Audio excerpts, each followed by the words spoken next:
Welcome to the fall gathering of the Asia Forum. I'm Alka Bagri, trustee of the Bagri Foundation. One of our aims at the foundation is to encourage global discourse across cultures and disciplines, and to form a community that has shared interests. Within this context, we are delighted to present the Asia Forum for the Contemporary Art of Global Asias. This platform has been created for the first time to bring together some of the finest minds in the world of contemporary art. Our first online gathering was earlier in the spring. Today is our second, leading up to the Venice Biennale in April 2022, where we can hopefully meet each other in person. Asia Forum is the brainchild of curator Jael Kwan, supported by the Asia Forum Council, consisting of Hammad Nasar, Tain, and Ming Tiampo. I would now like to invite Ming Tiampo, Professor of Art History at the Carleton University in Ottawa, Canada, to kickstart the program today. Thank you.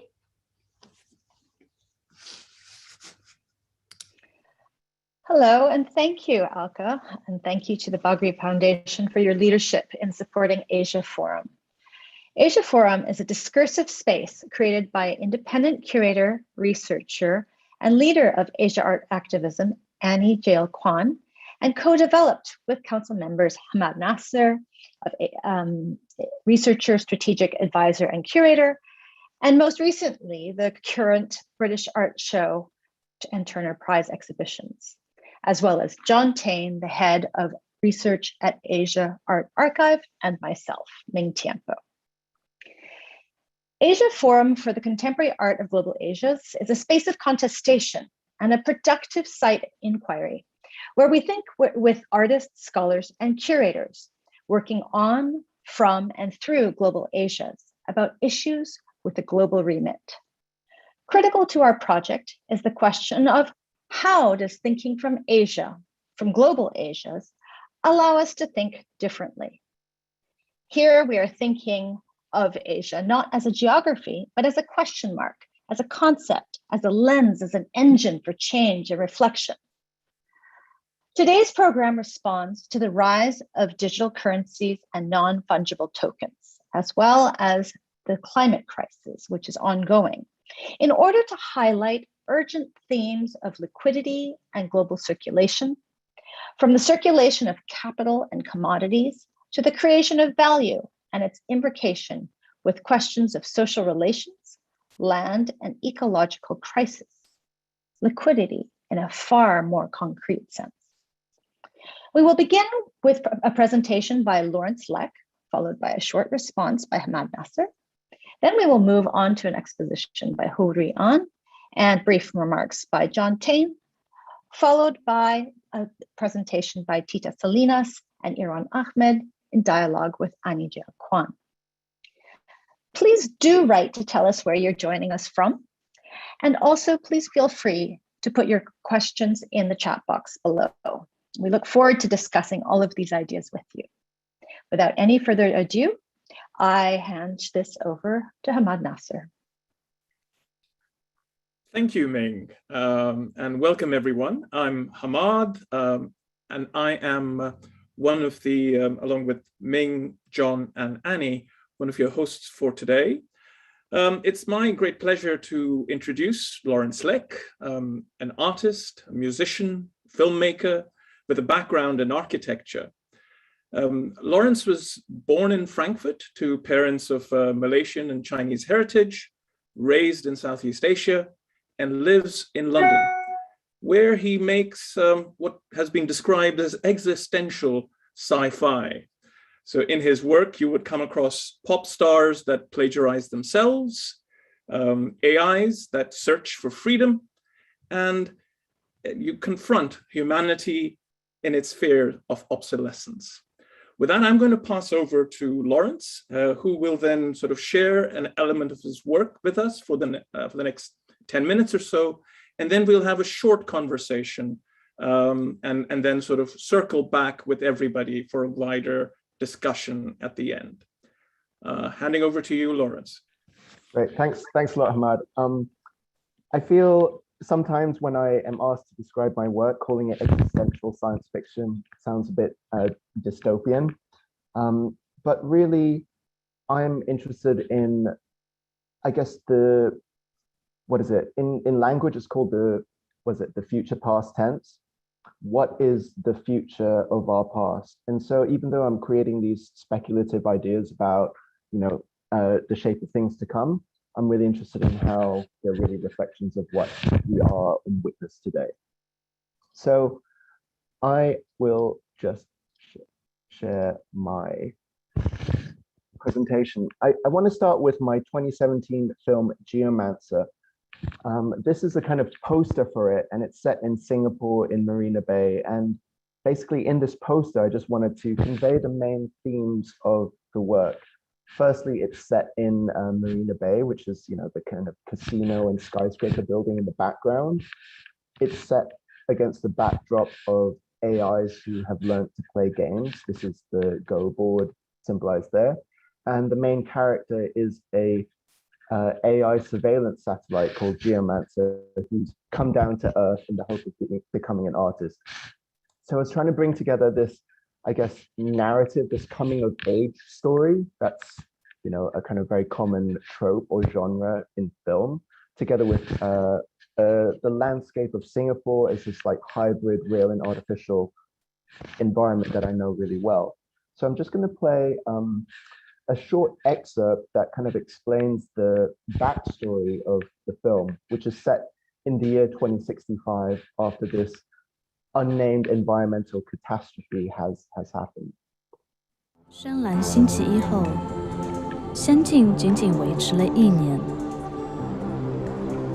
但是没有人想到过另一场战争，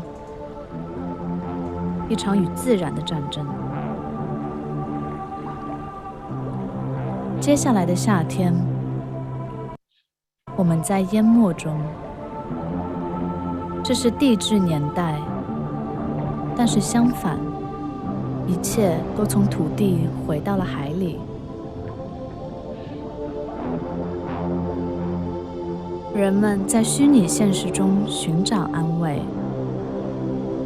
他们遮住他们的眼睛去看。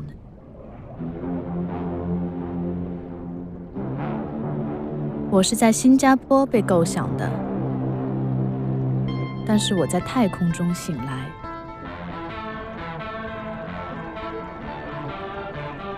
20年来，我一直是南洋的哨兵，我的眼睛睁得很开。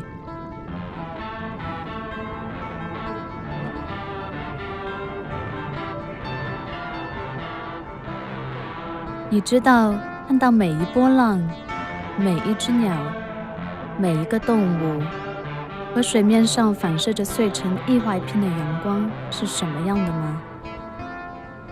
要看穿水，直到鲸鱼都不敢游泳的深度。而且不仅仅是看，还要记住一切，把每个细节琢刻成神经网络，永远的全面回忆。So in this, which is, I guess, from the first, the film is about 50 minutes long. I wanted to think about how do I bring together this idea of this super intelligence with a pure capacity for computation, and what kind of, identity or consciousness that would bring. So also, not only is it this super intelligence being created out of nothing, but really specifically, it's been, Geomancer has been made from the kind of military industrial complex of Singapore itself. So how to bring together these fundamental ideas was really kind of key. So the self-portrait of this coming-of-age artist actually follows this journey from when they start up in space and they come face to face with the realization that basically they themselves are an industrial product rather than this kind of free will being of consciousness. They come down to Singapore and land in Marina Bay, and they come to face with the history of their own production and the limitations of a search for identity in a time when they also, I mean, they are an industrial product. So it really made me think of, you know, when I was a kid in Singapore, this idea in the early 90s, I felt kind of strange because I moved there from Hong Kong, and there was a lot of nation building, a lot of this kind of pride in the nationhood and identity with the country and with the self. There was not so much separation between one's belonging as an individual or family and their place within society as a whole. Of course, this is part of a much wider, you know, Confucian belief system, to some extent authoritarian. But as a kid, I didn't process it in the same way. And so Geomancer is my way to reflect on that. Because it's set in the year 2065, Geomancer comes down on not just their own exhibition at the Art Science Museum, so it's kind of meta autobiographical, but it's also the centennial of the founding of Singapore as well. So I wanted to draw parallels between, I guess, my own experience as a kid, as this hybrid, Geomancer's identity as an industrial product, and the nation state's search for autonomy and identity, which obviously shifted a lot from 1965 to 2065. And so this 100-year timeline was also the way that I could think about not just this post-human intelligence, but also a personal journey through this landscape. The mood, as Hammad was saying before, is extremely existential in the sense. What do I mean by existential? I mean that Geomancer, the satellite, comes face to face with the conditions of their production. So just my very simple understanding of existentialism is that it's something that, existence precedes essence. So Geomancer has been created from conditions that did not, that they had no choice or agency in deciding, this military industrial complex. But since they exist and they're conscious, they now have the agency to decide what their life or existence will be like. And of course, that is, I feel, the way into other people trying to understand this. This is a screenshot from a scene within Marina Bay Casino. In the casino itself, there's in real life, there's separate paths for foreigners who have to pay $100, who get into the casino for free, and Singaporeans and locals who have to pay $100 to get in. Ostensibly, this is so that to prevent problem gambling in the country. So this paradox between creating economic growth through these new architectural, neoliberal forms of investment, and the fact that it actually has to remain controlled. And Geomancer goes in and comes face to face with their own, I guess, addiction towards gambling. Going back to this Go board at the beginning, it was during the time when AlphaGo, Google DeepMind's Go playing AI, beat world champion Lee Sedol in a match of 5. So I thought that, wouldn't it be strange that maybe for a super intelligent AI, the way that they could really have agency is to actually throw all their super intelligence away and actually embrace gambling. While I was researching, while I was actually writing the screenplay for Geomancer, I was actually quite surprised in the fact that even though there was a lot of talk of futurism and representation in science fiction, there wasn't what I would now call this video essay called Sino-Futurism, in which I explored the links and paradoxes about how China and the Chinese diaspora, and more broadly, Chinese industrialization and how it impacts the global supply chain of technology and culture. Why wasn't there a kind of playful way to talk about this discourse? So I made a video essay called Sino-Futurism 1839 to 2046 that looks at certain stereotypes of Chinese, what I would identify as Chinese productivity, and kind of turn it on its head. So I had kind of 7 key, what I call key stereotypes of Chinese production: copying, gaming, computing, labor, studying, and gambling. And I made this video essay that dealt with it. So I was trying to, whereas Geomancer was about this existential search for being, here I was actually, instead of making a CGI film, so in Geomancer it's all made with 3D computer generated animation that I made in a video game engine, whereas for Sino-Futurism, trying to stay true to the subject matter about the representations of China, both from the inside and from the outside, it was made purely using found footage. In this kind of split screen, we have a reenactment of the AlphaGo match against the Chow Yun-fat film, God of Gamblers, on the bottom. Later on in this brief series of work, I was also really interested in trying to create like a long form meta project that connected these worlds together into this, I guess, Sino-futurist world. So in this, which is the video game 2065, a group of future AIs have found my video essay Sino-Futurism, because in 2065, by the year 2065, I predict that they would have watched all the stuff that I've put online, much like we are watching right now. And they actually use this Sino-futurist agenda to identify with and use it as a manifesto for their collective. They have created this video game called 2065 because people spend all day playing video games against AI, because in this utopian dystopian scenario, all work has been taken care of. And so the existential problem is what to do with our time. The exhibition itself was in K11 in Hong Kong, which some of you know it's an art move. So it's a combination of art and shopping. So this combination of art and entertainment through video games and gaming is really something that I was interested in exploring, because I would just briefly say that I feel sometimes that personally as an artist, I'm also a content creator, not so different from an Instagram influencer, except my field is high culture. And I'm creating these experiences for people to enjoy and to possibly like critique different parts of reality. Sometimes it takes a form of kind of immersive exhibitions, and sometimes it takes a form of video games and films or kind of musical performance. The last short trailer I want to play is from my most recent feature-length film called Idol, in which Geomancer is now a ghostwriter for a songwriter.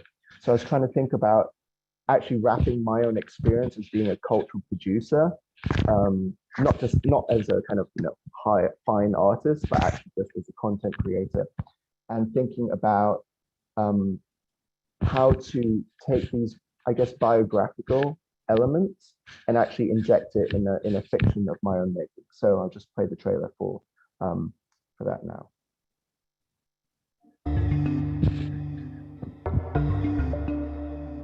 当心你的粉丝 Diva， 有一天他们需要你，接着他们会删除你。还有些时间完成这首歌，难道你不想永远活着吗？永垂不朽，我不想，这不是困扰我的问题。我们的世界已经由外转向里，机器学习只导致了通用的规则。这是人工智能的真正遗产吗？在没有建筑师的情况下生成建筑，没有音乐家的音乐，没有影响者的影响。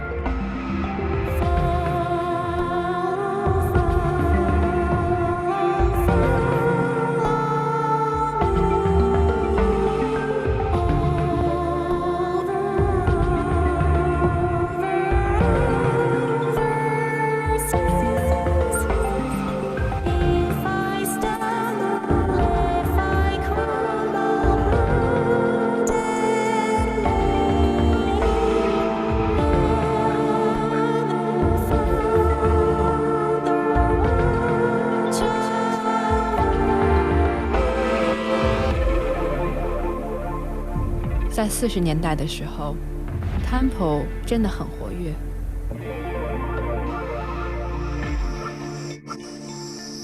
我每晚都去。我在那儿遇到了所有的明星、制片人和设计师，这是我全部的生命。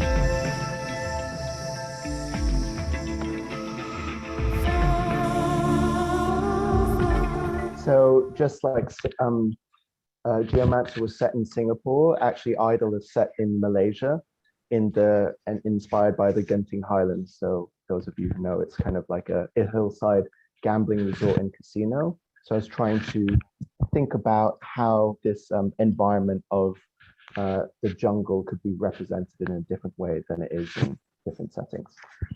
So, thanks. Thank you so much, Lawrence, and for making that effort to condense what are such rich works, really universes that you're kind of building through this body of work, to perhaps sort of introduce them to people who may be coming across your work for the first time. Now, as somebody who has come across your work in other settings, one of the things that I wanted to ask you to perhaps reflect on is that nature of the format. So you're using CGI techniques, you're using gaming engines, and as of right now, we are seeing your work in a flat screen, which is quite often how the gaming experience works. But my own experience with your work, at least 2 or 3 different places, has been very experiential. And it creates a very different engagement. And given that you can't actually control all of these elements, how do you sort of make peace with what bit gets sliced how and experienced by whom? Thanks, Ahmad.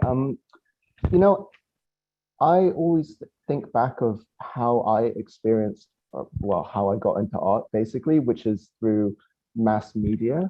And I think what's interesting with mass media is that if there's a book you like, or music that you really care about, or that somehow resonates with you, like with a book, you don't care about the paper that it's printed on. It would be great if it's like a hardback edition signed by the author and so on. And the same with music. It would be great if it's like in a concert hall in high fidelity, but if you like the song, you'll listen to it on your phone, like on the bus with the speaker. So I feel, for me personally, I hope that I can install it in these kind of immersive environments so that all the quality is as good as it could be. But also I feel that if it's being reproduced in more, how should I say, like in lower resolution or in what might be lower quality, that's also fine for me, because that's more, I feel that the way that it can be spread is just more open that way, I suppose. But you're correct in that it does create a certain expectation of my work, I guess, because sometimes, the music and video games and very often literature is considered as, disposable. It's not, it doesn't have such a value attached to the individual object. But for me personally, that the distribution is kind of more important than value in that sense. Well, one of the other things, thanks for clarifying that. And one of the things I was sort of noticing as you were walking us through the works were these binaries that you put into fruitful conversation, art and shopping, addiction and growth, the past and the future. And then relating it to ideas of nation, which are sort of, if anything, back in full force as they would have been in the 50s and 60s that you were referencing. And the thing, of course, with nationhood or with what you're trying to do, create a future past, is about which past, whose heritage, and then who and what histories and stories do people bring to looking at this work, and of course they create new lenses from which to refract and to reflect on what you're presenting.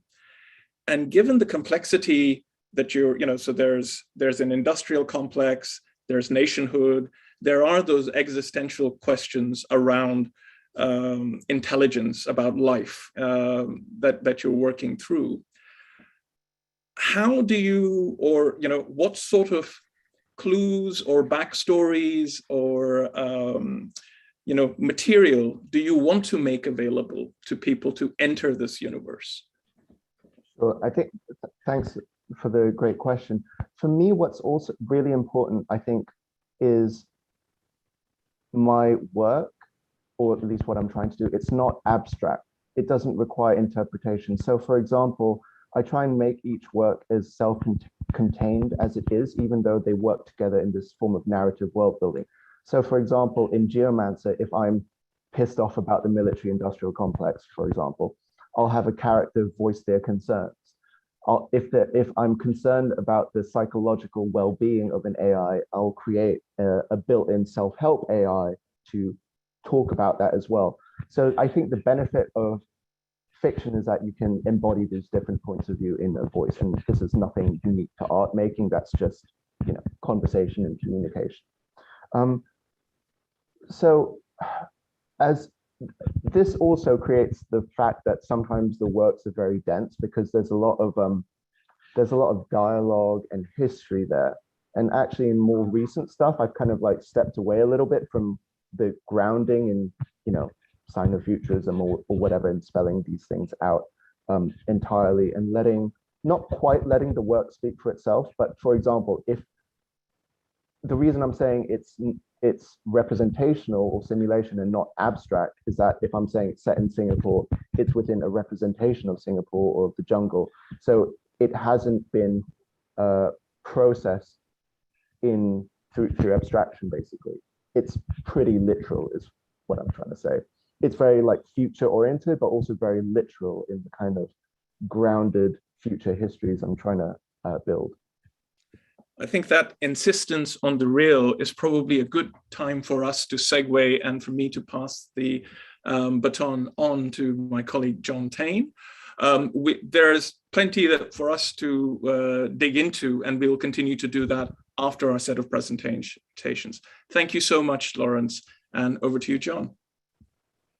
Thank you, Ahmad. And I think this question of the real and the investigation of the real is very much something that is pertinent to our next guest. And it's my distinct pleasure to welcome Rui An with us tonight. Rui An is an artist and writer working at the intersections of contemporary art, performance, and theory. He probes the way images are produced, circulate, and disappear within the context of globalization. He's exhibited in many venues around the world, but just opened an exhibition at Kunsthalle Wien in Austria, and also at the Pinchuk Art Center in Kiev with the Future Generation Art Prize. And tonight he'll be speaking with us about some of that recent work, but most especially about a piece that's part of a larger cycle of works that's been co-commissioned by the Pinchuk and the Times Art Museum and the Center for Heritage Art and Textile, Mill 6 here in Hong Kong. So with that, I'm going to hand things over to Rui An.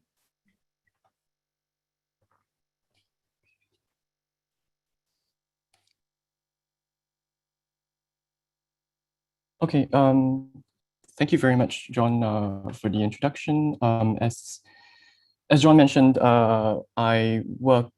my work generally looks at systems of power within the context of globalism and governance, and focusing on the flows of labor, technology, and capital across kind of transnational contexts, as well as across different historical timeframes.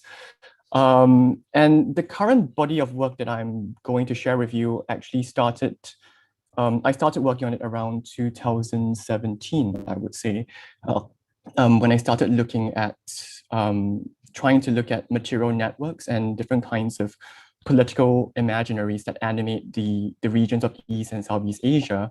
And that body of research has manifested itself in different forms, such as the lecture as a performance, as videos, or even as written essays, as installations among the different mediums that I work with. So the current work that you see on the screen here is called Asia the Unmiraculous. That was the starting point for this body of research. I would just talk very briefly about some of these earlier works first before I move on to talk about this, the ongoing project that John mentioned, which is this video that I just recently made. So Asia the Unmiraculous pretty much started out when I was researching looking at the Asian financial crisis of 1997. And that was in many ways really the first large-scale crisis of globalism. And when I was looking at that, I also realized that I wouldn't go into so much detail of the crisis itself, but I did realize that it cannot be kind of extricated from the so-called East Asian miracle that preceded it.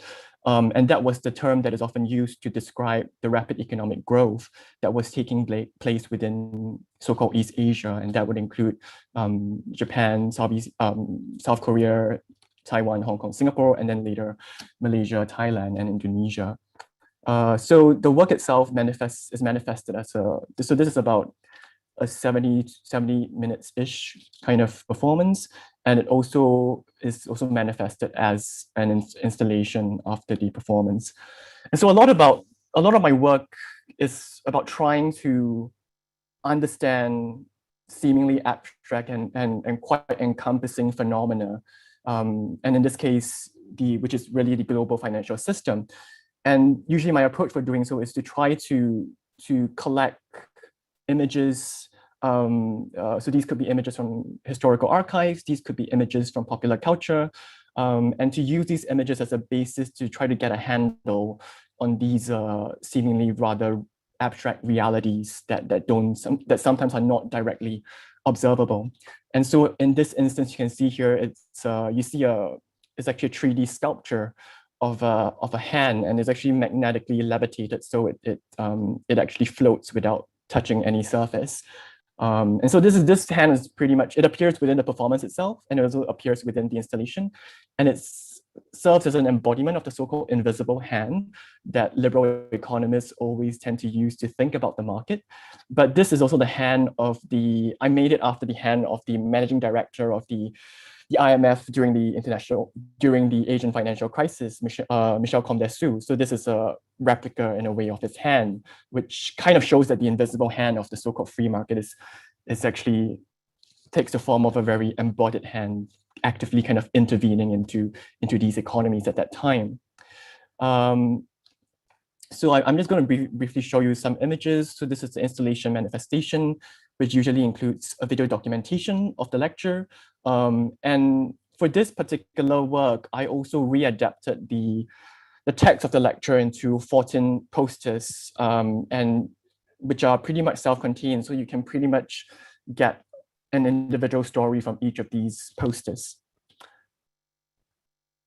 So from Asia the Unmiraculous, I made a film called Student Bodies, and this is a film that is pretty much drawing from that same body of research, looking at the Asian miracle and then the Asian crisis, and so-called the recovery that came after that, leading to the present day.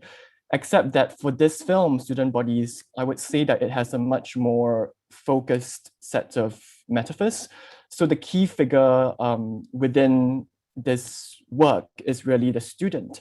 And in many of these countries, the student was, of course, this key figure that of capitalist modernity, so to speak, because insofar as the education system was what helped to mold this subjectivity for the market economy.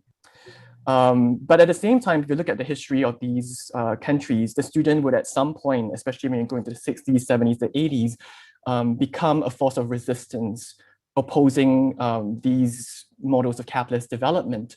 So the student body in a way embodies all these different contradictions. So what you see here, this is a still from the film, and these are the Satsuma students of pre-Meiji Japan. And they were, in a way, the first students, so to speak, from Asia to travel to the West to learn from its systems of operation, its technology, and to bring them back to Japan. And the film basically moves on from this group of students to subsequent groups of students and to use them as a basis to understand broader economic and social political shifts in the region. But of course, there's actually another way you can think of the student body, which is as a kind of metaphor. During the period of the time that they called it of the Asian miracle, so to speak, many of these countries were often spoken of as students or teachers to each other. And of course, Japan was, in a way, the first student, and the teacher in that sense was the United States. And in some literature, they even call Japan a student nation. So there's also this pedagogical relationship between nation states that the film tries to explore by putting together all this material. I would say the main difference between the performances and the documentation of the performances and these videos are that in student bodies, for example, you don't really hear my voice, and it's always my tendency to remove my voice when I'm not in a kind of making a performance, so to speak. So in this history is instead narrated by distorted and ghostly voices that you hear in the background that you can only understand through the subtitles. So this two works became, they pretty much started my research looking into these different kinds of material networks and circulation of capital within East and Southeast Asia. And that pretty much provided the premise for me for my current body of work, which actually looks more at China specifically, and specifically China's political economy after the economic reforms in the late 70s. And to a certain extent, it was a kind of natural progression because China's economic rise would follow quickly after the rise of many of these other East Asian economies. And China was also actively kind of trying to adopt lessons from them. But complicating this process is, in the case of China, would be the legacy of socialism. And so in these subsequent works that I'm currently working on, there is a question of, how, really the socialist apparatus that is inherited, that is brought forward into this current capitalist system, how it, changes the political economy in quite fundamental ways. The film that I'm currently working on, or the project that I'm currently working on, tries to look at these sort of developments through one industry in particular, and that is the textile industry. And this is a work that was initiated partly through a residency that I did at the Center for Heritage Arts and Textile in Hong Kong, as John has mentioned. And that was when I started to look at the textile industry and to try to use that to look at that history and to understand these broader socio-economic transformations. So I will show you an excerpt, a short excerpt from a film that came out of this project. So actually this film is called Lining, and it's actually originally my plan for this whole project is that there are 3 chapters corresponding to different moments in history. But at the moment, this film is kind of makes up the second chapter, looking at the history beginning from the post-war 1940s and ending somewhat in the 90s. So this history begins with the movement of the textile industry from Shanghai and the Yangtze Delta region to Hong Kong. So you see the very rapid industrialization of Hong Kong. But then once you get into the 70s, when China starts to open up, into the 80s, when this industrial base starts to relocate so-called back to China, you see an even more rapid process of deindustrialization. So the excerpt I'm going to show you is happening somewhat in the middle of the film, and it talks about a very important moment, which is the 1972 Canton Fair. And the Canton Fair is a trade fair that is held in Guangdong in China. And that is usually it used to be the only occasion when foreign businessmen would be able to enter communist China. And of course, the way they entered China was by first transiting through Hong Kong.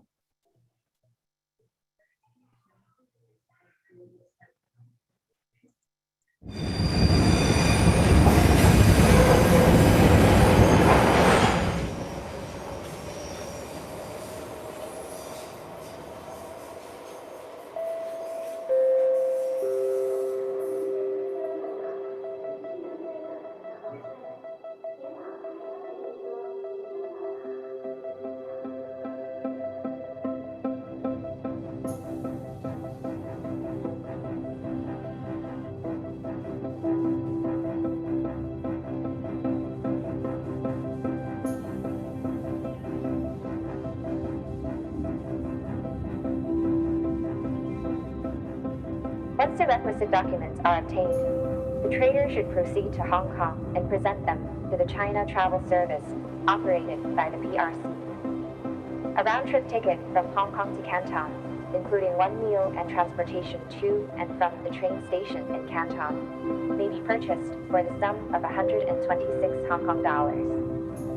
The trip takes approximately 7 hours. The train, which leaves in the morning, travels from Hong Kong through the New Territories to the Chinese border station at Lo Wu, where, after a few hours' wait, lunch is served. Once at the border, the trader must leave the train and walk across the bridge to China. After lunch, a Chinese train is boarded, which then proceeds to Canton. Arrival in Canton is in the mid-afternoon, and the trader will be taken to his hotel.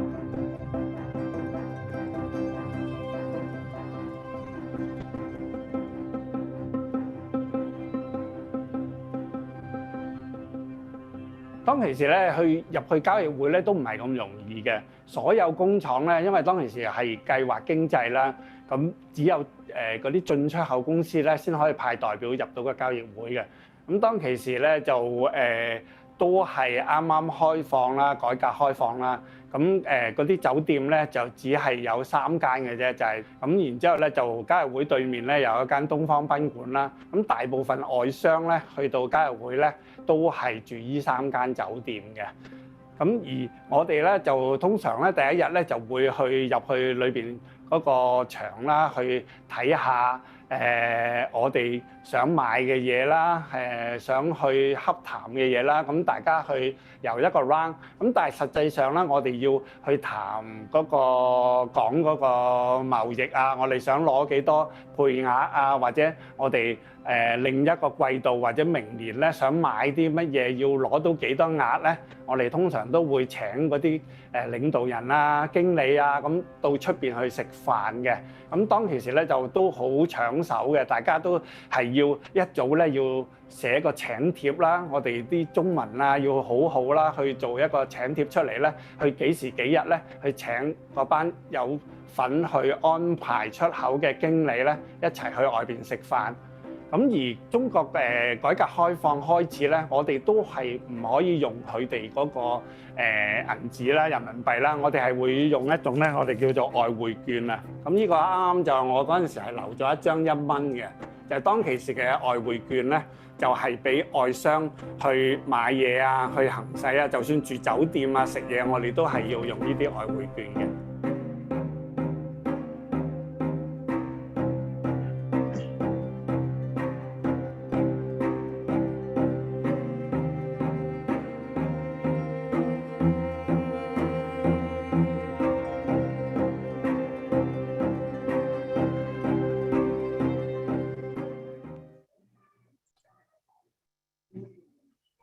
So I'm just going to quickly talk very briefly about this project because I think we are running a little out of time. But basically the film that you can see here, I mean, the total film length is about 26 minutes, but it tries to narrate this history through a collection of different kind of images.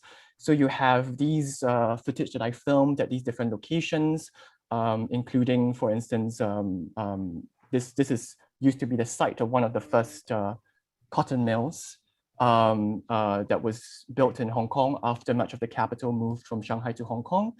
And then at the same time, there are also all these different interviews that I had with different people in Hong Kong who kind of experienced this history. So for example, Auntie Yi here, she is used to be a former machine operator working in these cotton mills. And then Albert, for example, is a factory manager whose voice you heard in that excerpt.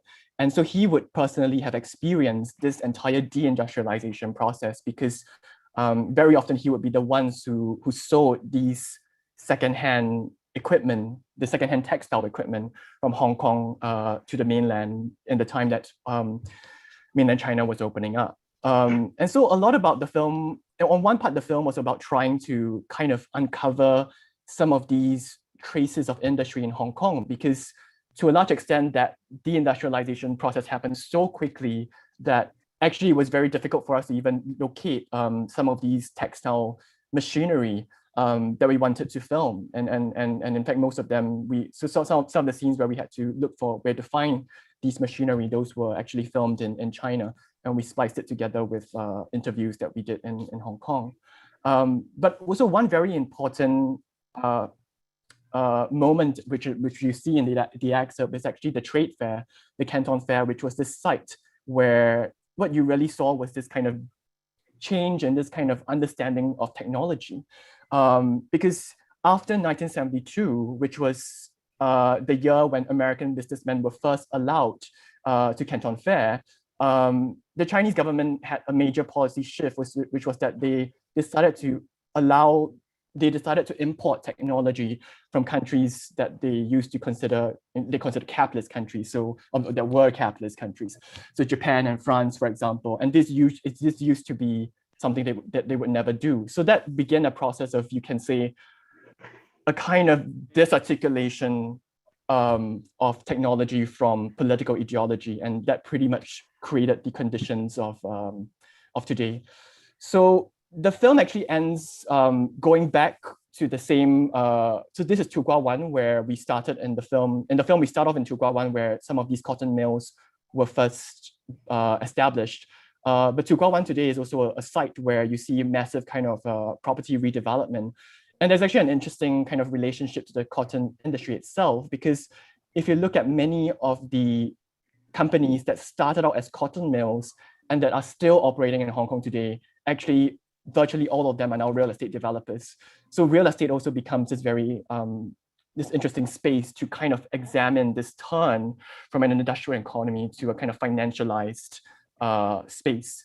And actually that is the kind of direction I'm going into for the later chapters of this project, which I think could not only help to kind of understand the predicament of Hong Kong today, but also the broader questions of around Chinese capital in this day and age. Thank you. Okay, thank you, Rui An. That was incredibly rich and fascinating, as the comments in the chat kind of suggest.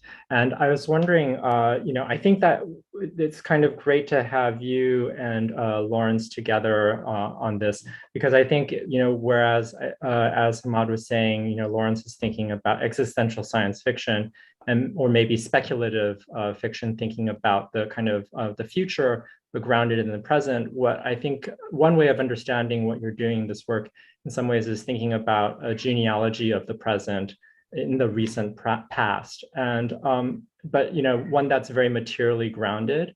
And I love the excerpt that you showed us of the Canton Trade Fair, because it, on the one hand, it feels very documentary in the sense of, it actually reproduces some of the older footage of the American businessmen entering China for the first time, in several decades, but then also splices in, like literally splices in, the present into the past, right? Or the past into the present. And so there's this way that the two are fused together. And I was wondering if you could talk a little about this way that you have of working with images, which is like kind of like about that kind of like the dialogue or the dialectic between the present and the past that you're researching. Sure. I mean, maybe just to note, so this film that I showed is usually shown on a LCD wall, so usually a 3x3 LCD wall. So the composition that you see in the video also plays with that format, especially when the image starts to split up into these discrete sections. And I guess, so on the one hand, there was this trying to play with this, material structure of that display itself. But at the same time, I also, for me, like, it's like putting these two images together, for me, like they are a way of mapping continuity, but also discontinuity at the same time. And that is also kind of, I mean, it's actually quite a different experience or interesting experience when you see this film on an LCD wall itself, because usually when you look at an LCD wall, you're supposed to look past the frame or the material infrastructure, because they are just seen as a kind of technical requirement to compose the image. Of course, that is until the image starts to adhere to these discrete sections of the LCD wall itself. So for me, like, that is also a moment when that material infrastructure of the LCD wall itself kind of comes up in that sense, in the experience of the work as a video installation. And that I think that also for me relates to this, because a big part of this narrative, there's this kind of technological element or this question of technology that haunts this entire period. And I mean, back to your earlier point about how this kind of present and the past speak to each other, I think this question of technology is also a very, very contemporary issue, especially if you think about the issue of Chinese technology. And if you were to go back to, if you think about the 70s as this historical period when the Communist Party was trying to, sever the link between technology and political ideology, to think of technology as somewhat a technical question rather than a political question. It seems as if this there is a kind of repoliticization that is happening right now, but not along the lines of, let's say, capitalism versus socialism, but in a more kind of say nationalist lines or even more kind of a outdated binary, so to speak.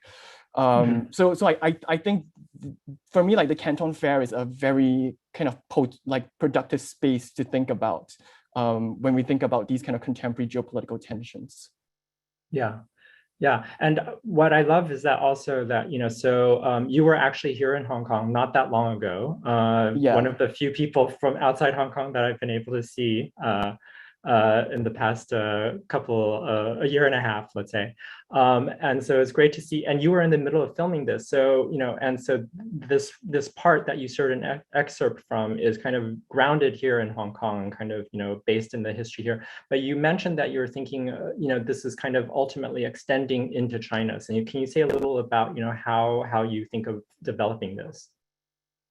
Yeah, because I think that history of the textile industry is, I mean, in the narrative that you see here, it begins after the industry has already moved to Hong Kong.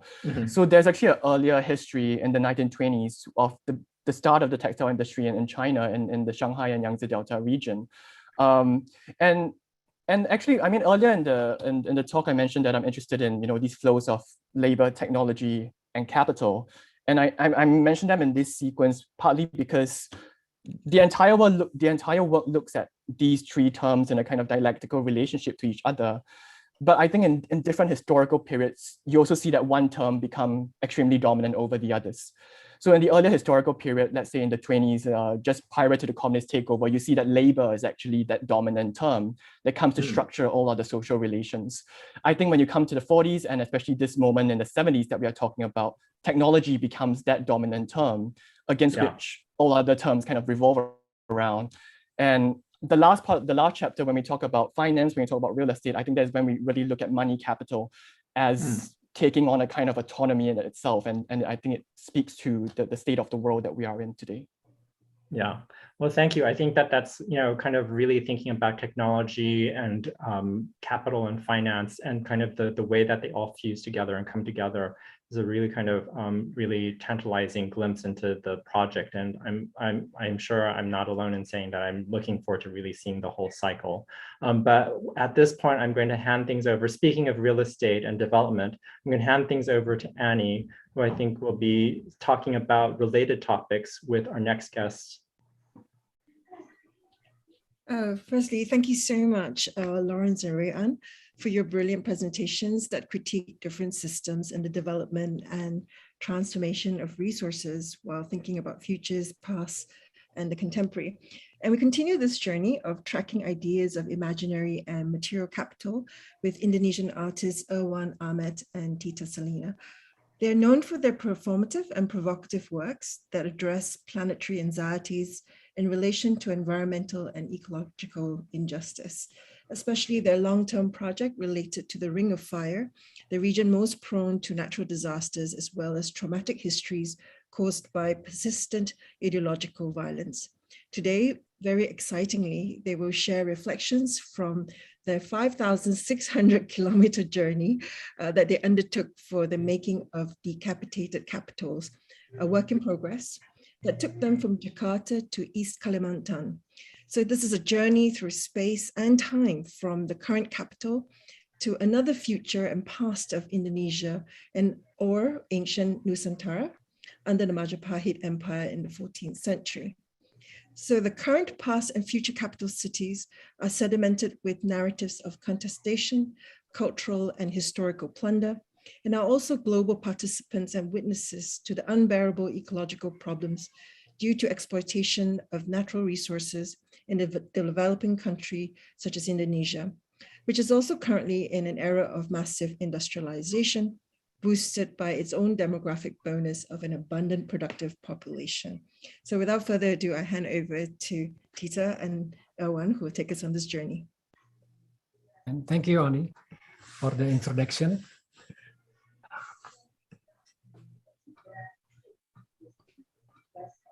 Okay, let's start.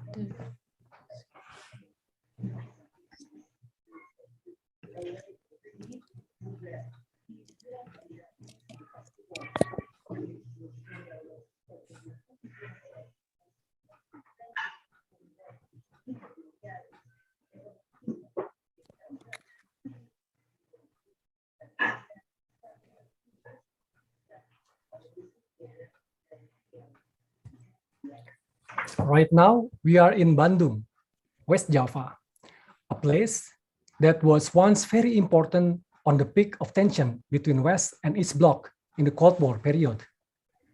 The Bandung Conference of 1955, or people call it the Asia-Africa Conference, was attended by 29 countries, bringing up a typical utopian agenda of newly independent countries from the cycles of colonialism. The euphoria and solidarity from that event had created stories which effectively to eternalize nationalism residue that was very problematic today.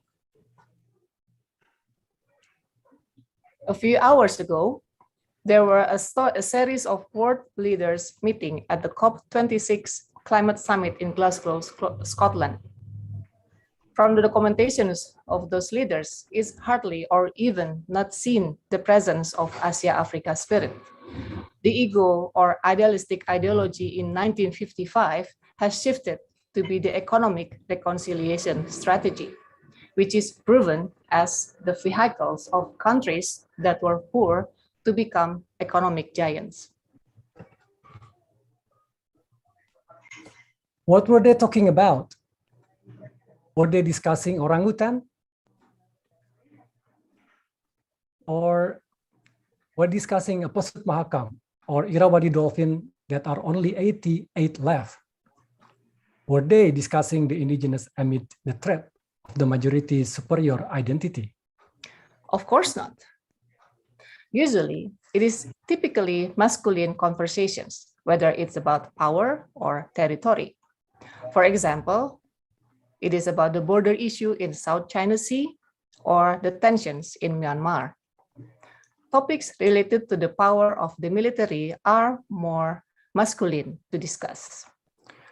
Following the news about this summit, I am more and more convinced that the human population on this planet is under the control of the elites,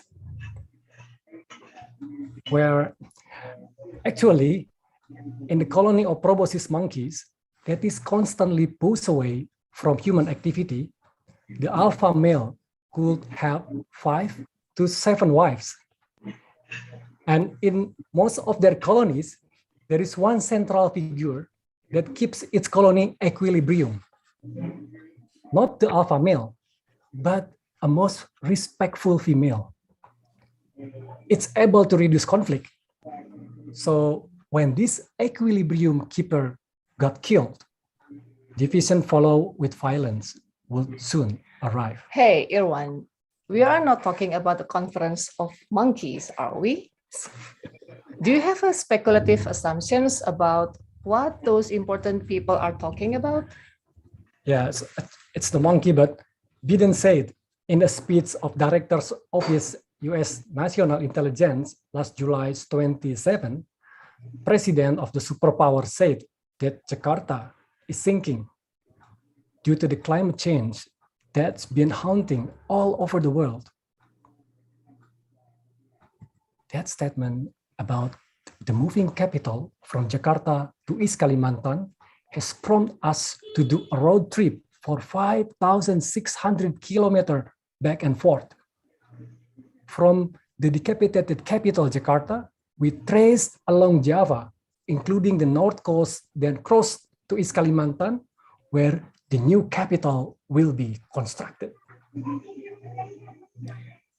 Please let us share a small part from a big narrations about ambitions, industrial characteristics, and the desire to colonize. The threat of sea level rise is not only happening in Jakarta, but the threat is widespread to the north coast of Java area in unimaginable scale. A striking area of coastal erosions also occurred in Pekalongan. In 17 years, approximately 300 hectares of land was inundated by seawater. And one of the fastest growing cities in Indonesia, Semarang, didn't miss to develop its coastal area by reclamations. The aggregations area of 288 hectares is mostly contributed by urban development of the coastal city. In spite of that, it also experienced a wide erosions of 248 hectares. Well, to find out how a civilization was destroyed, we made a visit to the ancient capital of Nusantara, which is now already 2 meters below the surface. The Majapahit Empire is believed to rule the territory where modern Indonesia is located today. Even its narration is claimed to be one-sided by our founding fathers when freed from Japan in order to strengthen a national story that's capable of binding the diversity. Although our knowledge about this lost civilization is very little.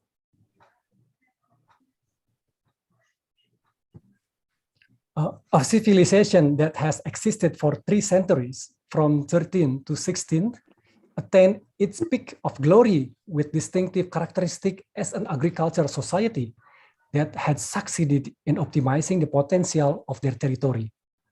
Fertile soil due to volcanic eruption, abundant water from rivers, and notable ability to irrigate farms had made these people in Majapahit era become the first crazy rich Asian in Nusantara. Hey, there is also gold. We can find it there.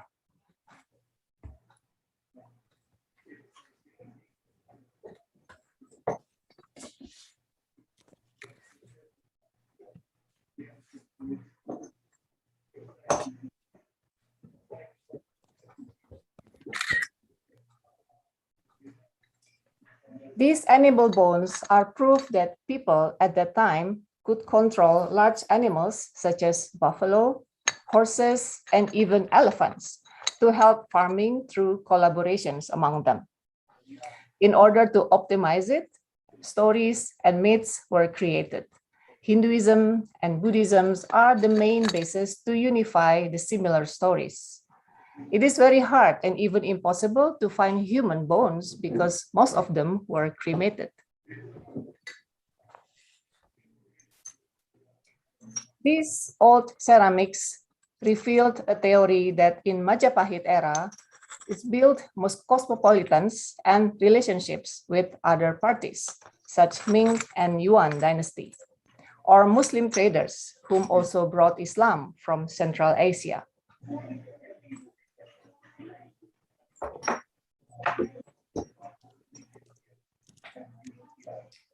These civilizations during the Majapahit kingdom was very close to terracotta. This object that records permanently the gentle pressure of fingers was used to keep a placenta.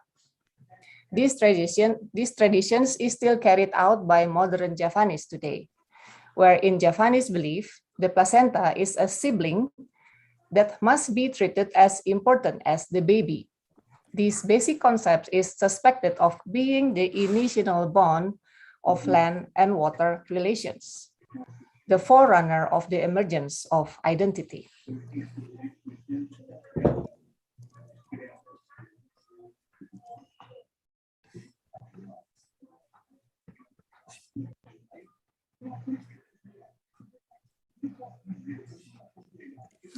While we observing the remains of civilizations 2 meters below, our fate met with a new friend that we call the left eye.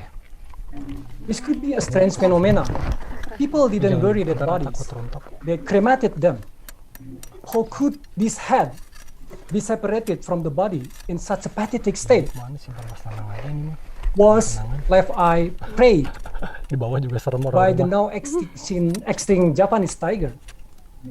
Was left eye a victim of natural disaster like a landslide, flood, tsunamis, or volcanic eruption?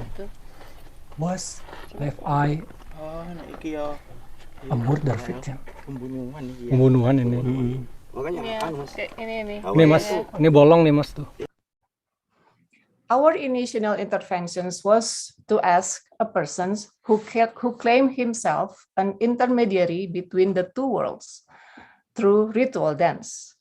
According to him, left eye was killed by the sibling due to the conflicts related to unrealized lust and greed. Was left eye a king or queen? Was left eye a rebel? Was left eye an ordinary farmer?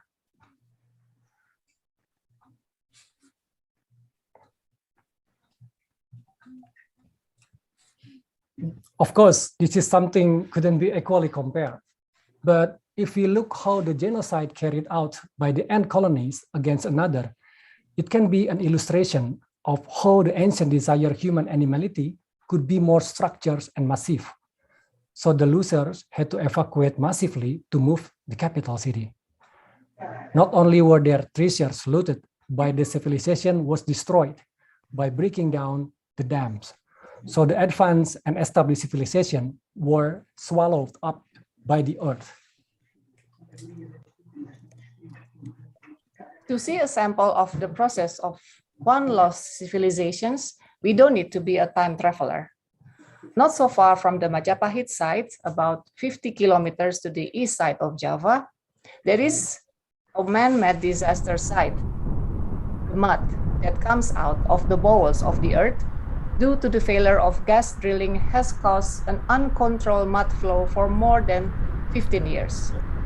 10,000 houses, 16 villages, and countless livestock were buried in a gray liquid smells of toxic methane gas.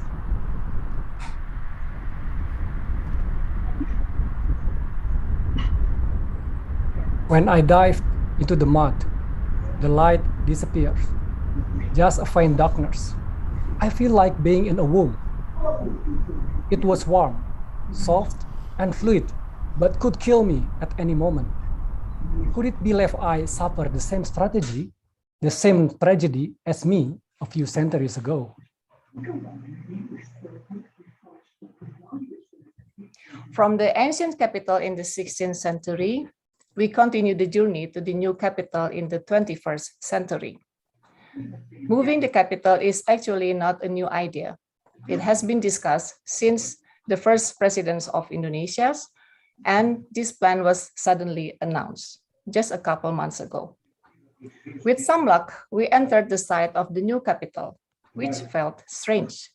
This place that would be sacred to ultranationalists and capitalists is filled with polluted air due to overloaded timber carrier trucks.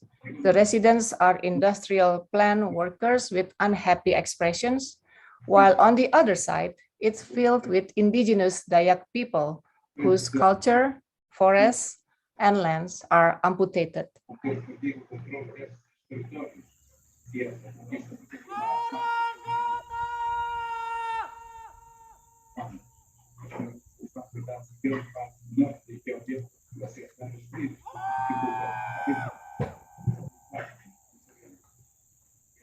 The development of the new capital city with 260,000 hectares, almost twice the size of London, is involving a big player steering committee. Among them are Tony Blair, a former UK Prime Minister, Mohammed bin Zayed Al Nahyan, known by his initial MBZ, a crown prince of Emirates of Abu Dhabi. Masayoshi Son from Japan, the current owner of two well-known unicorns in Southeast Asia. Last week, the ambassador of AU for Southeast Asia come to East Kalimantan and explore potential investment there. Artists, TikTokers, architects, urban planners, academics, world-class consulting companies arrive like a tsunami accompanied by land speculators who are busily looting profits from this prospective capital city. No orangutans, no proboscis monkey, no hornbill birds. There is only a great ape with an industrialist characteristic called Homo sapiens. Finally, our mission was achieved: to plant a time capsule in the area that will become the most important architectures for the future of Nusantara. It contains a prophecy, utopia dreams, or a symbol of a very expensive effort that is unfortunately in vain.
Thank you.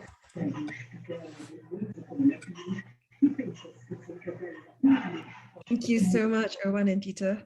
What a journey. I feel like when we met in 2019, I think that was the last time we met in real life in Jakarta, was when you actually were telling me about thinking of Jakarta and you wanted to build this boat. And I was so like excited. I wanted to come with you. And of course, like all the pandemic hit. And so after today's presentation, I feel like we managed to take our journey after all. So thank you so much. And this is really quite an incredible journey you've shared with us. As it takes us from, I guess, both across geographical space, but also traces these older movements of trade and flow and uncovers archaeologically like these traces, older histories, which speak of ancient settlements and kingdoms in this region of Southeast Asia. And often this region of Southeast Asia is framed perhaps as with reference to the ASEAN bloc, or in terms of developing nations that are industrializing. It sort of negates narratives of these kind of older sedimentations of historical narratives.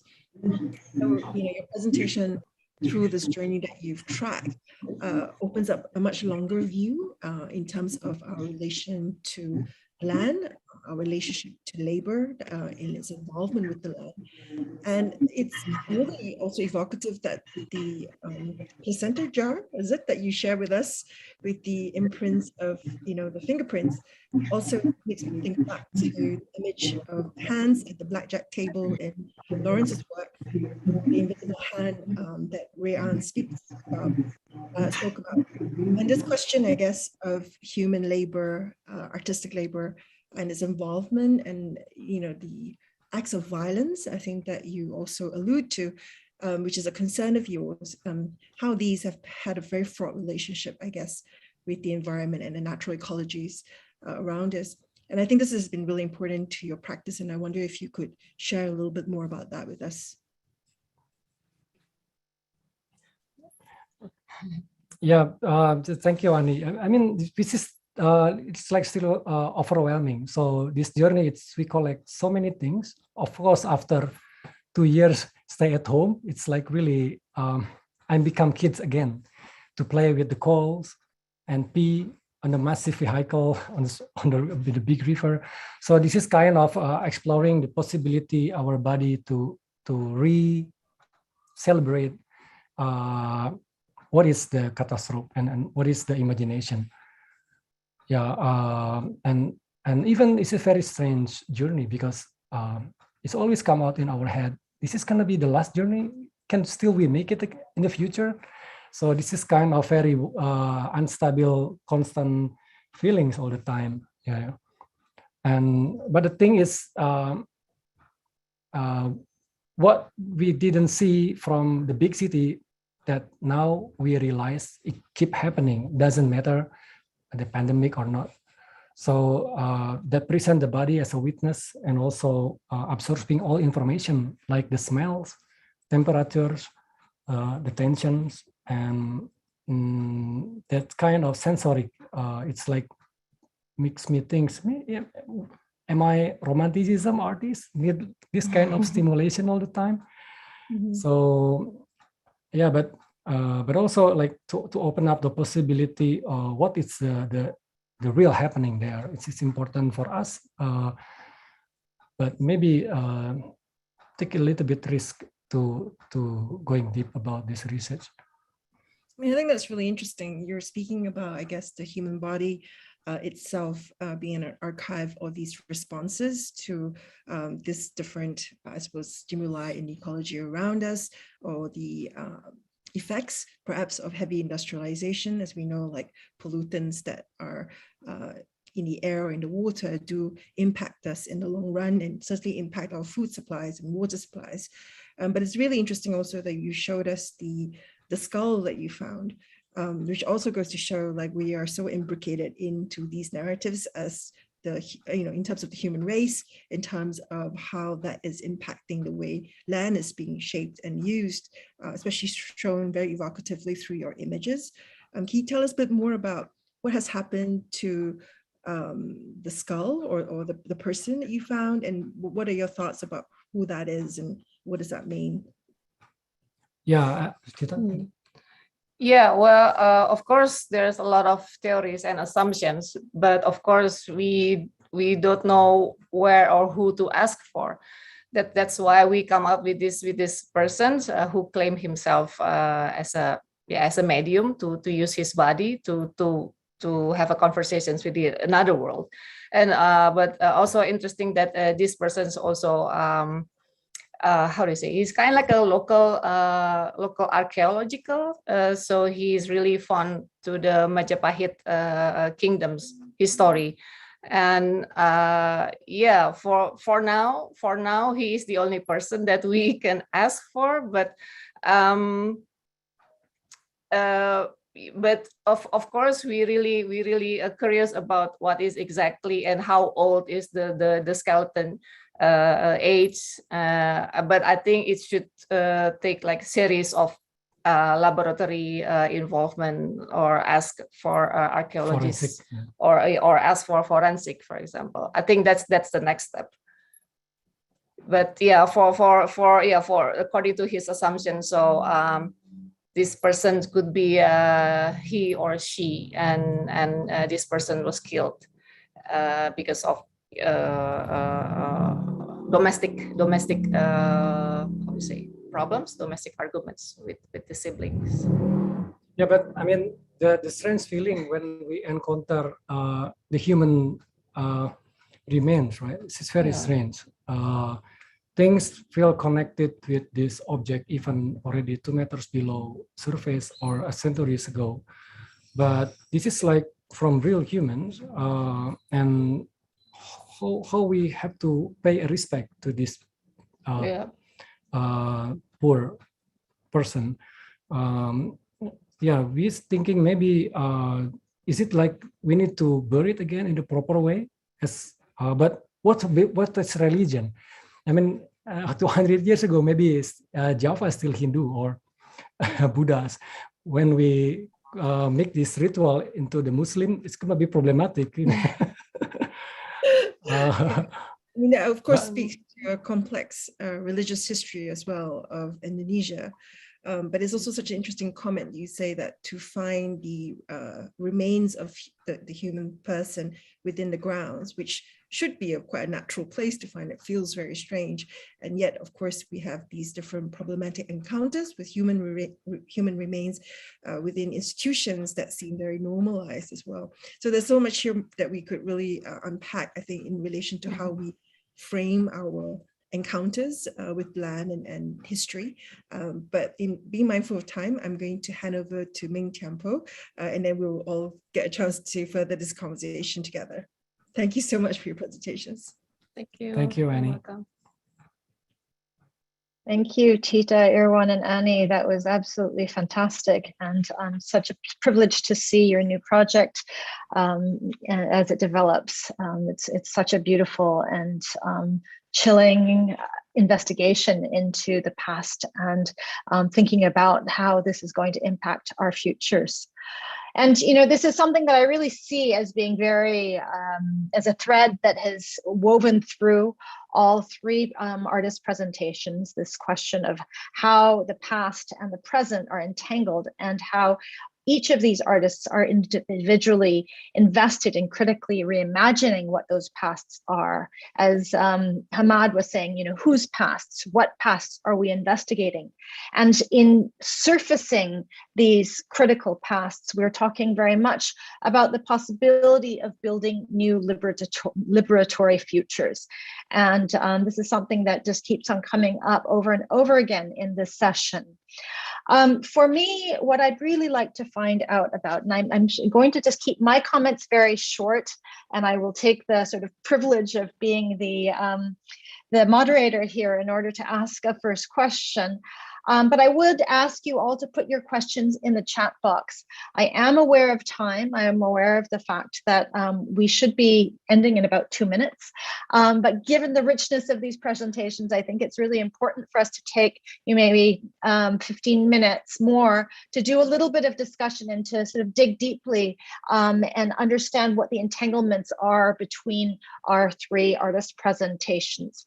If you do have to leave, please feel free to do so, and you'll be able to catch up with the recordings online, and also through that you'll be able to, the moderators will put the links in the chat so that you can find where the recordings will be.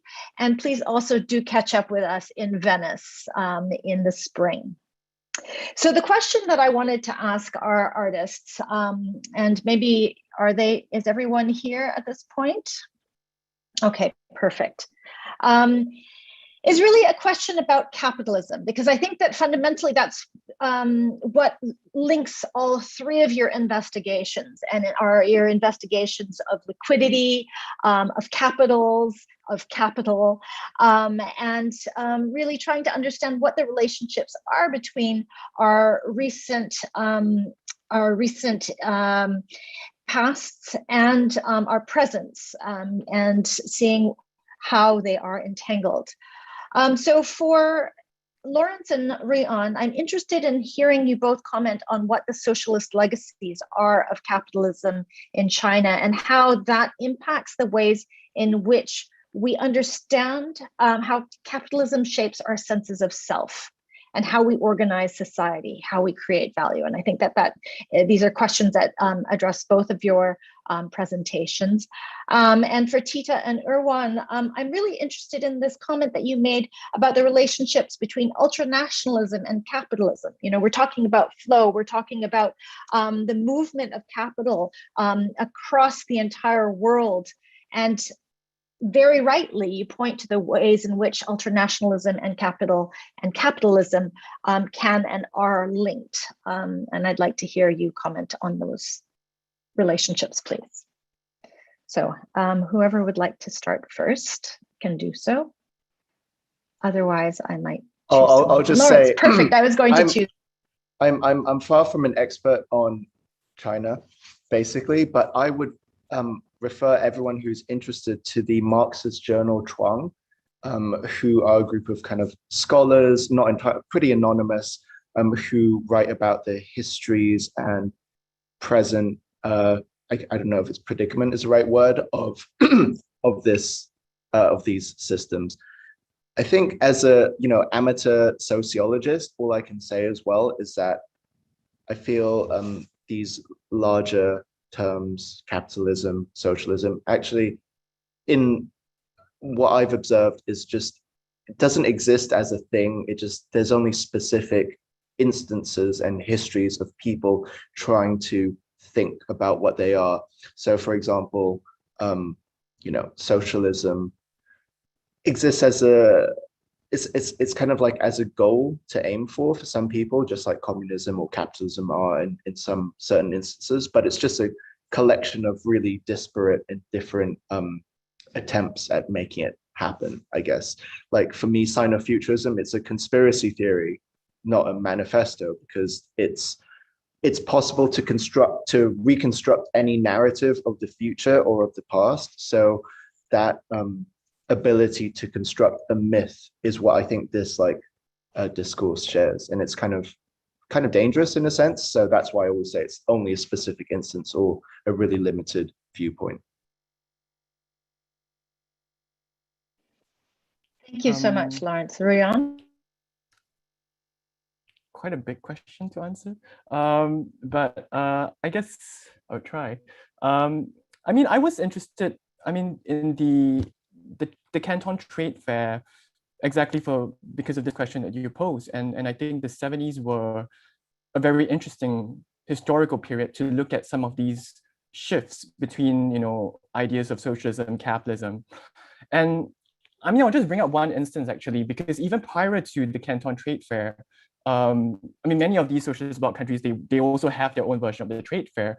And in the film, actually, it's not in the excerpt that I showed, but in the film, I actually talked about how the technology it's called open-end spinning, which became the dominant, like a key technological innovation that's used by the textile industry around the world. It was first invented in Czechoslovakia in 1963. So you had this technology that came out of a socialist command system. And then it was being marketed at the trade fair in Czechoslovakia in 1965. Capitalist countries, England, saw this amazing technology and brought the technology back. And then that technology then becomes used to produce denim. So it creates this massive denim boom in the 1970s, of which Hong Kong was a key part of. Which also brings up another question, because denim used to be a working class fabric, and then in the 70s it became this signifier of almost middle class consumerism. But that whole technology, in a way, if you trace it back, came out of the socialist command system.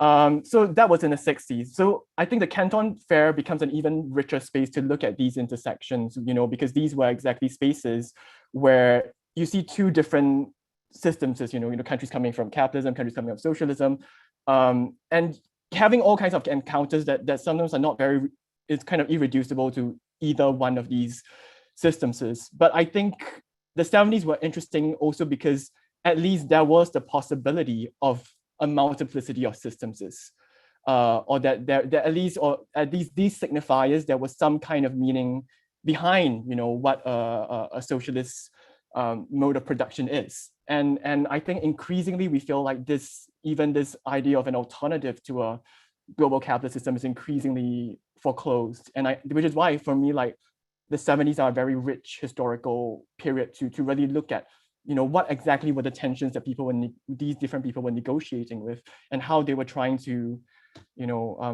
shift ideologically and respond to, some of these broader geopolitical shifts that they seem to feel as if they have no agency to contain. Thank you so much. These are really exciting and interesting conversations. And I think just in the interest of time, I'll hand it over to Tita and Irwan to think about what the relationships are between ultranationalism and capitalism that you brought up. Well, it's a broad question, but I would like to answer from architecture's mindset. So for the example, one of the standing point of the architecture plans for the new capitals, it's the shape of the myth bird who adapted from India, actually, the Garuda, right? That's Vishnu bird, it's a giant bird, vehicles. But there is no eagle, there is no Garuda in Kalimantan. Even in Java, they're almost extinct due to the human activities. So by bring this myth or eagle shape of the architectures to the Kalimantan, it is like represent how nationalism works.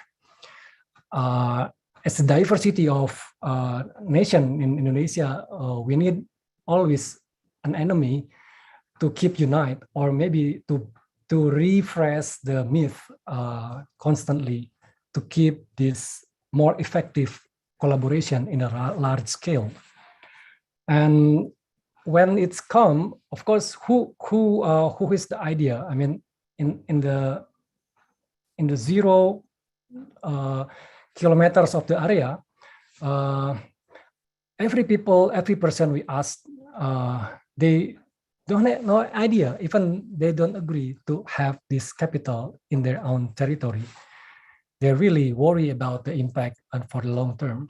But in the sake of capitalism, the money comes to them easily, and they just sell the land and the memories to the capitalist mindset who come to the capital in the dramatic way.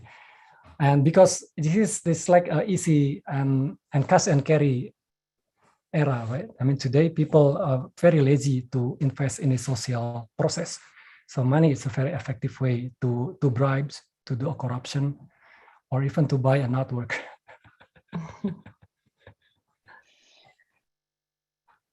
Thank you so much. Tita, did you want to say anything about that? Yeah, I think Irwan told everything quite well. Well, I think I just want to add a little thing that Indonesia is a really huge country, that we are imagined community. That's why we need like a really big ideas, or how do you say, like big ideas like nationalisms to unify us. Although it's not always a good story, but we have more violent story than a good story, unfortunately. But that's still our leaders think this is the how to say, the perfect way to unify these diversities among us. Yeah, I mean, if compared to termite colonies, I'm not surprised. This is a very basic animal instinct in our minds, that we keep moving and colonize the other part of the area territories. So we just like termites. We're just like termites. Actually, that's a really interesting way to sort of bring together our reflections on liquidity in terms of capital and also in terms of environmental destruction, and to think the ways that capital feeds into the current crisis that we're in. We have some questions from the audience. In particular, let's see, we have two from Mahan Moalemi, which I can maybe paraphrase a little bit and combine. He's addressing Rui An and Lawrence, but I think these are questions that can also be asked to Tita and Irwan in terms of basically the relationship between aesthetics and politics. Where, he asks Lawrence about the question of genre and what kind of genre Sinofuturism is, if it's based on other types of genres. And Rui An, he asks about the question of determinism and teleology when it comes to doing such a historical project, and asking if there are ways of leaving spaces for exit or reentry, and what are the potentialities of abstraction. I think that that's something that Rui An and Tita and Irwan also are engaging with very effectively in their work and in the ways in which they use abstraction and poetics. So I'd be curious to hear what you all have to say about that relationship between poetics and politics.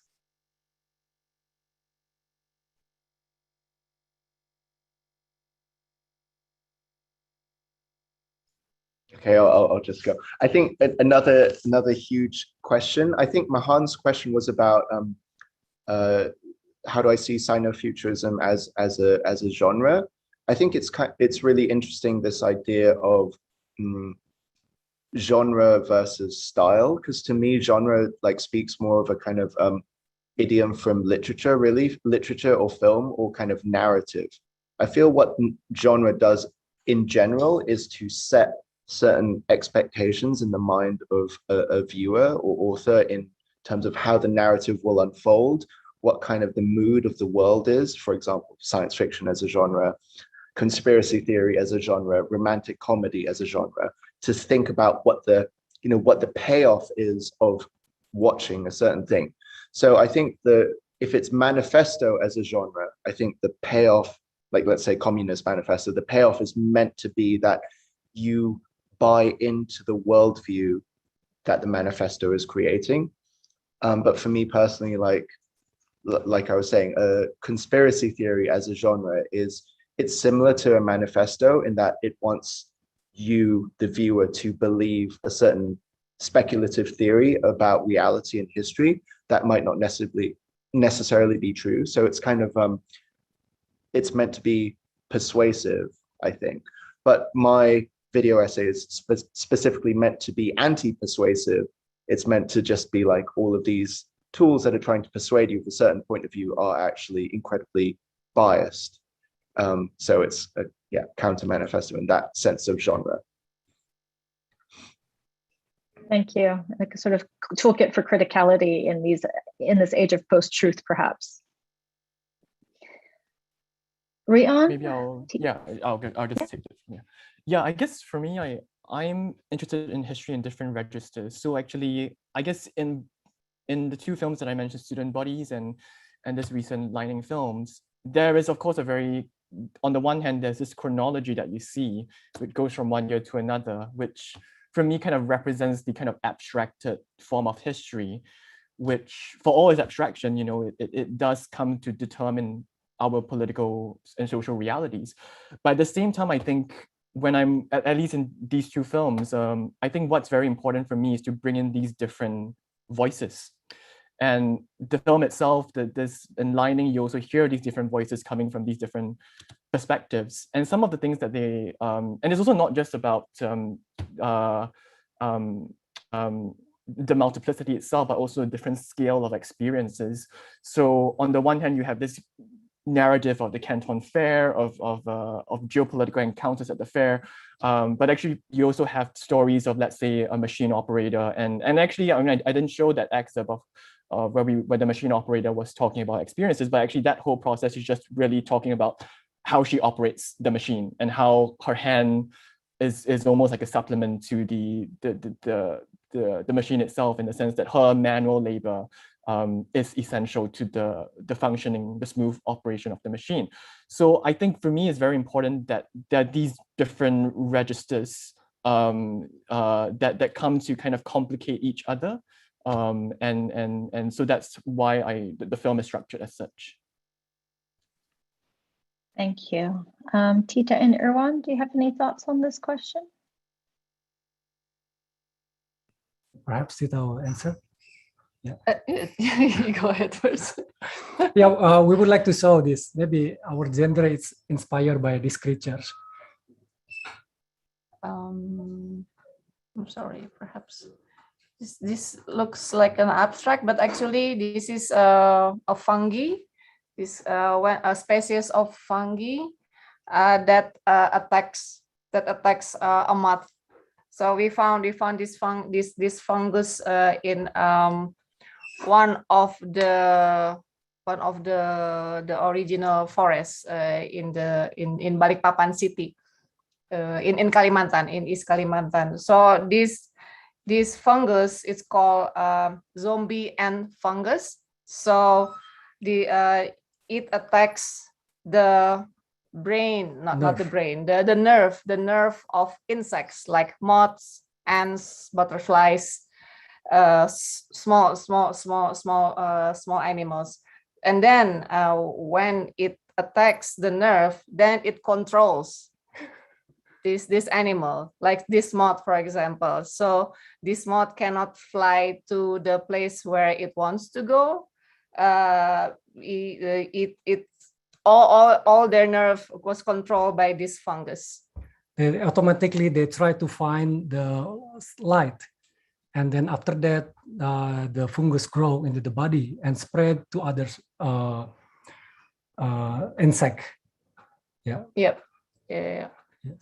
So this is very inspiring. I think maybe this is our genre. This really want to do like this fungus. That's beautiful. I love this idea of, you know, the fungus as a sort of liberatory aesthetics, you know, that infiltrates other creatures. So we have one last question, I think, before we have to go. There is a question here from Bidisha. A question for Lawrence Lek, inspired by a comment that Irwan made about creating art under lockdown and regression to a kid-like state, opening up new paths to creativity. How have the pandemic and lockdown affected your practice?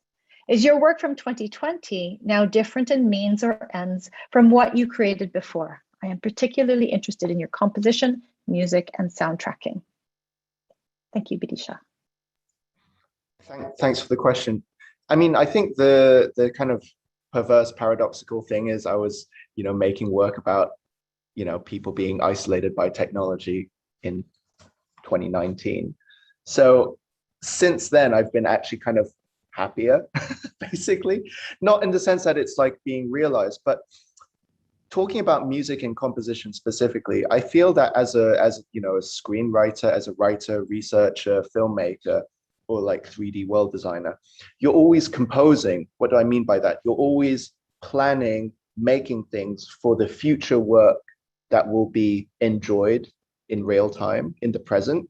So actually, it's such a future-oriented practice that you rarely get the chance to actually enjoy the process. The difference with music, of course, is that you can be a musician as a composer and a musician as a performer. As a performer, you're enjoying things in real time, in the now, in the present. You don't have a kind of self-consciousness that you would get if you're in a composition mode. So just generally, I've just tried to be more in that free mode of engaging in the present through whether it's music or filmmaking sometimes. One of the problems actually in being primarily an animator is that there's so much labor involved in creating the world, and actually the part where you're actually filming, it's really small and towards the end. So I've tried to have as much of that live cinematography within the process as well, so I can keep the process as live as possible. Yeah, and I feel that's always a challenge. When the more complex a work gets, the harder it is to actually focus on the most enjoyable part, which is improvisation, things that are live, things that are more performative, even if it's a very technology heavy practice. Thank you, Lawrence. I wonder if Rui An, Tita, and Irwan, if you have any comments about how your practice changed under lockdown.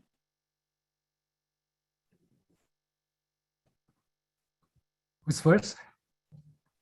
How did your artistic practice change under lockdown? Yeah, so we are like I thought before, it's like a kid. So we become like enthusiasts with like the biology, nature, or evolution process, because we stuck our body digitally all the time. So when we go outside, the sound of nature, it's like stimulating the very archaic feelings. That's touch the sensibility our artistic practices, and we just like a very understand how the European, they looted so many artifacts from Indonesia, because we did the same things. When we come to Kalimantan, we collect many things. We collect quartz, collect leaves, insects, ceramics, everything. So maybe this is the feeling of rebels when looted all artifacts from Sultanate Palace to British, maybe. So, but of course, this is like the feeling that maybe this is our last journey. This like really makes us a little bit greedy to become a collectors. Yeah, maybe that's also comes because of in 2020, for example, we really almost stuck in our home for 20 hours for the whole year. That's also of course influence about our practice, because before through traveling or journey, it's really our vehicles to do observations, to do a research, but because we couldn't do that, so somehow the attention to the journey shifted to the more domestic research. Like for example, last year, the first project we produced, it was mostly about ants. And how the ants colonies in our backyard. Yeah, in our backyard, and how the ant species could invade our homes and eat our leftovers. And but of course, it's really interesting also about what Irwan said, like a study about the non-human species and how it's really somehow we really have a similar behavior or characteristic, even with the ants, not only with other apes, other monkeys. Yeah. Does this make sense? I would think to learn orangutan language, so perhaps in the future we could speak with them. Yeah, I think for actually just like Tita and Irwan mentioned, because a lot of my practice depends on traveling and being on site at these different locations. So of course there's been a real challenge trying to navigate that. But I was quite lucky in the sense that I managed to still do like the residency at Chet. So I had some institutions who are willing to support the work, even though it means that in the past year I've done a number of hotel quarantines. So that has been a key change in the practice, spending time in quarantine, and yeah, just to go to a new location. But I do also feel like that also makes you kind of treasure that experience much more. and to really, you know, the sense of being in a different location after so long, it's really precious. And I mean, I say this especially coming from Singapore, which is just like it's a city state. So there isn't really much of a hinterland to even go to. So I did appreciate the fact that I did manage to still produce some work even within the last 2 years. Thank you for those illuminating answers. I think that this relationship between the embodied and the digital is such an interesting one that has emerged over the last 2 years in such new and embodied ways.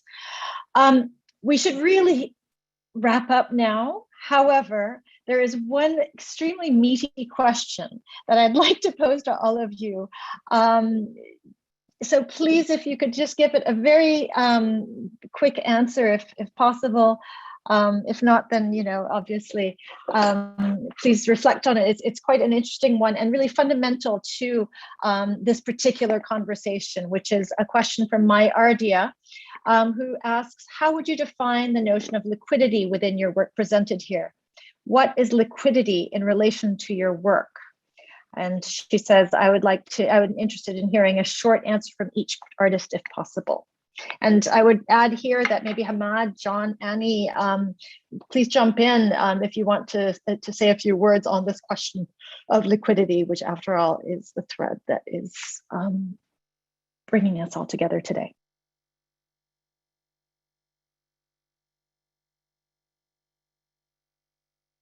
I'll just jump in quickly again. I guess short answers for me, liquidity, it's what I'm trying to arrive at is like this kind of state of flow between, you know, navigating different economic and social conditions of like producing my work. And because, you know, water is such a, I feel water is such an overused metaphor.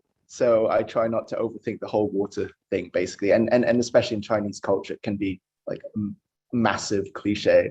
So I think it's just a state of going with the flow sometimes.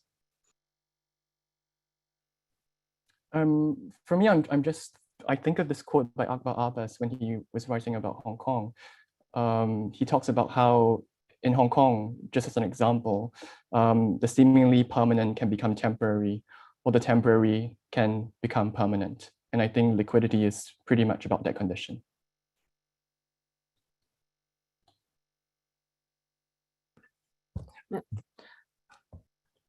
Well, this answer better to us, to the creatures who live on the water. So for this, our answer is the same answer like what the dolphin said. This is the answer. Oh, wait. Okay.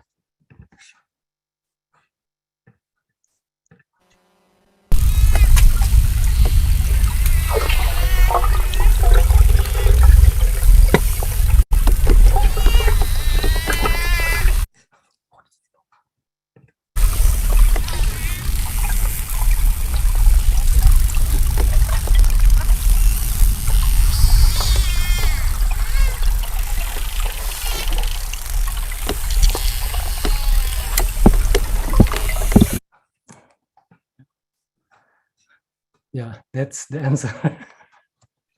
Thank you so much. So now that we've heard from the dolphin, perhaps we could hear from all of you in the chat as well as we wrap up here. If you have any thoughts on liquidity from your perspectives, that would be most welcome. I hand the mic over to Annie. I think it's very fitting that we end with, a non-human species also intervening into this conversation. Thank you so much, Lawrence, Rui An, Tita, and Irwan, for taking us through such different journeys where the intersections have really enlightened and provoked us with an understanding of longer historical legacies and entanglements of exchange, appropriation, and restitution of value. I think for me, liquidity also, I think, refers to that agility to move between conditions and a dexterity that we're trying to develop as we see, fast developments in technology these days that are changing the way currencies flow. So with our experiences of isolation in various configurations over this last year, Asia Forum has been extremely privileged to host 2 digital events, bringing together the best minds in research, curatorial, and artistic practice for collective reflections and generative discussions. The refocusing of attention through the lens of Asia has revealed layers of entangled histories that continue to embed and permeate new global developments, while keying in onto critical urgencies in art, society, and ecology. The video of this event will be made available for rewatching, so please do look out for our posts in the coming months. Also do look out for further announcements regarding our program on the 23rd of April in 2022 at the Fondazione Querini Stampaglia in Venice, alongside the opening of the 59th Venice Biennale. I also say a big thank you to Hammad Nasar, Tain, and Ming Tiampo of Asia Forum's 2021-2022 Working Council for your incredible hard work and inspiration this year. Thank you to Alka Bagri and the Bagri Foundation, without whom this would not have been possible. Thank you to Art Review, our media partner, and Something Human for the additional support. And thank you everyone for joining us. See you next spring. Keep safe. Thanks a lot. Thank you.